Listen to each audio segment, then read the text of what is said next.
नमस्कार दोस्तों, स्वागत है आप सभी का स्टडी विद ज्ञान प्रकाश में। सबसे पहले तो वेरी वेरी सॉरी कि आज आपसे बहुत ज़्यादा इंतजार करवाया। और फ्रेंड्स, आज है 22 फरवरी, शुरू करेंगे दैनिक रोजगार समाचार। लेकिन आपको बता दें कि आज उत्तर प्रदेश का बजट पेश होने वाला है और उत्तर प्रदेश ये सभी राज्यों में पहला राज्य होगा जो कि केंद्र के बाद पहला पेपरलेस बजट पेश करेगा। तो कुछ खबरें हैं जो कि आपको जाननी चाहिए और यहाँ पर फेक न्यूज़ के लिए या फिर फैब्रिक न्यूज़ के लिए कोई भी स्पेस नहीं होता है।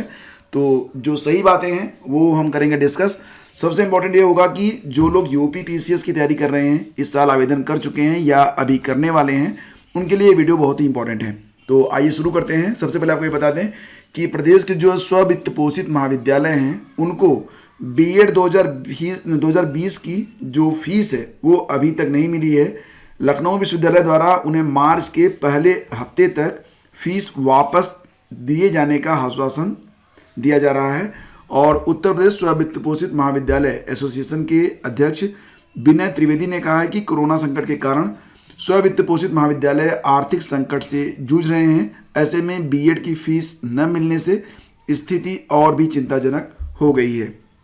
आगे बढ़ते हैं। आपको बता दें कि यहाँ पर एएपी यानी कि आपका आरोप ये है कि उत्तर प्रदेश अधीनस्थ सेवा चयन आयोग द्वारा द्विस्तरीय परीक्षा प्रणाली केवल नौकरियों को उलझाने की कोशिश भर है। छात्र विंग के प्रदेश अध्यक्ष वंशराज दुबे, जो कि आपसे संबंधित हैं, इन्होंने बताया कि राज्य सरकार प्रक्रिया को और जटिल करके केवल संकट पैदा कर रही है और तमाम आरोप भी लगाए गए हैं। फिलहाल फ्रेंड्स, पीईटी की परीक्षा जो है ये कब होनी है? अप्रैल या फिर मई में होनी है। सिलेबस इस समय जारी कर दिया गया है। तो सिलेबस आप हमारे टेलीग्राम चैनल @स्टडी विद ज्ञान प्रकाश पर जाकर डाउनलोड कर सकते हैं। और आपको ये भी बता दें कि पीईटी की परीक्षा बहुत ही महत्वपूर्ण है। इस परीक्षा को पास करके आप इस साल आने वाली जो 50,000 से अधिक भर्तियां हैं ग्रुप सी की, उसमें आप पार्टिसिपेट कर पाएंगे।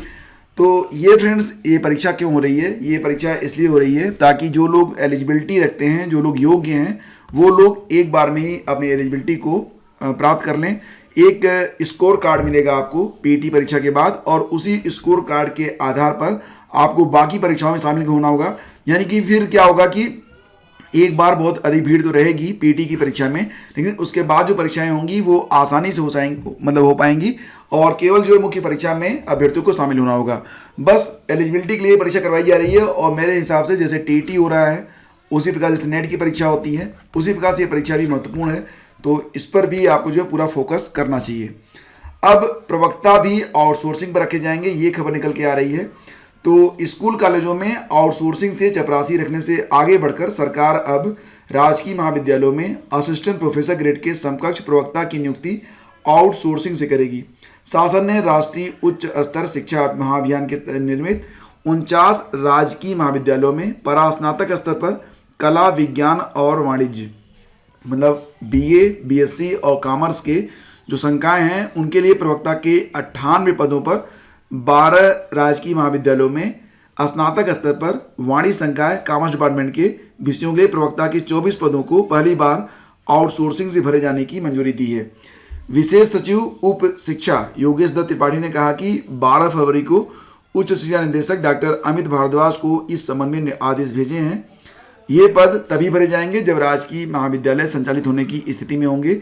आउटसोर्सिंग से भरे जाने वाले पदों के लिए सेवा प्रदाता एजेंसी का चयन पारदर्शी तरीके से किया जाएगा। तो ये न्यूज़ निकल के आ रही है, यानी कि जो भर्ती आने वाली है 2003 पदों की, जिसके बारे में मैं आपको बता चुका हूँ कि बस बहुत जल्दी नोटिफिकेशन आपको मिलने वाला है। ये खबर उससे जुड़ी नहीं है, ये खबर जुड़ी हुई है जो नए गवर्नमेंट कॉलेज खोले जा रहे हैं उनको चलाने के लिए शुरुआत में जो टीचर रखे जाएंगे वो आउटसोर्सिंग पर रखे जाएंगे। आगे चलकर हो सकता है कि प्रक्रिया में बदलाव किया जाए।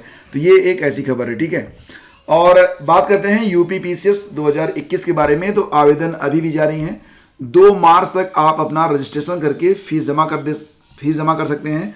और एग्ज़ाम जो है प्री की जो परीक्षा है ये 13 अप्रैल को होनी है, 13 जून को होनी है, ठीक है। अप्रैल नहीं है, 13 जून को होनी है। 11 अप्रैल को तो आपकी शिक्षक भर्ती परीक्षा होनी है, यानी कि जो जूनियर हाई स्कूल शिक्षक भर्ती परीक्षा है वो है 11 अप्रैल को। तो याद रखना ये 13 जून को परीक्षा होगी। आपके पास समय बहुत कम बचा हुआ है। जितने भी अभ्यर्थी उसमें शामिल होते हैं उसमें जितनी भी सीटें आएंगी, अभी जो सीटें हैं उनकी संख्या नियर अबाउट 400 आप मान सकते हैं। तो कुल मिला के 400 × 13, ठीक है। तो इतने अभ्यर्थी जो है ये मुख्य परीक्षा भी चुने जाएंगे और जो सीटें हैं उसके 2 गुना, मतलब अभी तो 800, हालांकि पदों की संख्या बढ़ भी सकती है क्योंकि अभी बहुत सारे जो पद हैं वो अभी इंक्लूड नहीं किए गए हैं, तो पदों की संख्या बढ़ेगी और कुल मिला के 800 लोग चुने जाएंगे इंटरव्यू के लिए। तो फ्रेंड्स ये परीक्षा बहुत ही अच्छी होती है, यानी कि आपके लिए बहुत ही सम्मानजनक परीक्षा होती है। आप इसमें अगर पास आउट होते हैं तो आप खुद ही समझ सकते हैं कि ये परीक्षा का जो महत्व है वो कितना है। फिलहाल यहाँ पर हम चर्चा करेंगे प्री मेंस और इंटरव्यू के बारे में।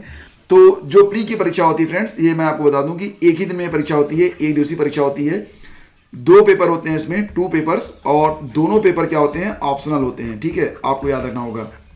इसमें जो पहला पेपर होता है, फर्स्ट पेपर, ये जीएस का होता है। जीएस का सिलेबस मैं ऑलरेडी डिस्कस कर चुका हूँ। तो कुल मिला के 150 प्रश्न इसमें होते हैं। ठीक है, नेगेटिव मार्किंग भी होती है 1/3। तो 150 प्रश्न आपको यहाँ पर दिए जाते हैं। 2 घंटे का समय आपको मिलता है। 200 अंकों की यह परीक्षा होती है, ये आपको याद रखना है। इसके बाद जो सेकेंड पेपर होता है, इसको आप कहते हैं सी सेट। सी सेट में कुल मिला के 100 प्रश्नों को आपको हल करना होता है। ये पेपर, सी सेट का जो पेपर होता है, ये मात्र क्वालिफाइंग होता है। आपको इसमें 33% लेकिन अंक ले आना जरूरी होता है। अगर सी सेट में आप मिनिमम 33% अंक नहीं ले आते हैं तो आपको जो पहला पेपर होगा, जिसके आधार पर आपका चयन होता है मुख्य परीक्षा के लिए, आपका पहला पेपर जांचा ही नहीं जा रहता है। तो सी सेट काफ़ी इंपॉर्टेंट है। इसमें कम से कम आपको पास भर होना होता है और पहले पेपर के आधार पर आपकी जो मेरिट तय की जाती है। बात करते हैं मेंस के बारे में। तो अच्छा देखो, यहाँ पर ये जो परीक्षा होती है ना, ये 400 अंकों की होती है कुल मिला के दोनों पेपर, लेकिन महत्वपूर्ण है केवल 200, पहला वाला जो है। तो ये 200 में से कितने अंक आप प्राप्त करते हैं, ये आपके लिए काफ़ी इंपॉर्टेंट है। बात करते हैं मुख्य परीक्षा के बारे में। तो जो फाइनल आपका बनता है मेरिट, फाइनल मेरिट, उसमें मेंस और इंटरव्यू के ही अंक जुड़ते हैं, प्री के अंक नहीं जोड़े जाते हैं।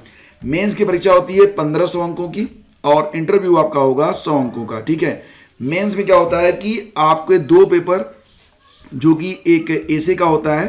तो एसे का जो पेपर होता है फ्रेंड्स, वो आप हिंदी में या अंग्रेजी में या उर्दू में लिख सकते हैं, 150 अंक। इसके अलावा एक पेपर होता है हिंदी का। ठीक है, हिंदी का पेपर भी 150 अंक का होता है। 4 पेपर होते हैं, 4 पेपर्स, ये होते हैं जीएस के। ठीक है, 4 पेपर जीएस के, प्रत्येक पेपर होगा 200 अंक का। मतलब कुल मिला के आप यहाँ पर देख सकते हैं 200 × 4 बराबर 800 अंकों का जीएस का पेपर होता है। सभी पेपर यहाँ पर डिस्क्रिप्टिव होते हैं, लिखित होते हैं। यहाँ पर प्री जो होता है ऑप्शनल होता है, लेकिन मेंस पूरी तरह से लिखित परीक्षा होती है। तो आप देख सकते हैं कि ये 800 हो गया। ठीक है, उसके बाद ये 300, कुल 1100 हो गए। तो 1100 अंक। अब एक विषय आपको चुनना पड़ता है, एक सब्जेक्ट, और वो जो सब्जेक्ट होगा उसके 2 पेपर होंगे, दोनों पेपर 200-200 अंकों के होते हैं।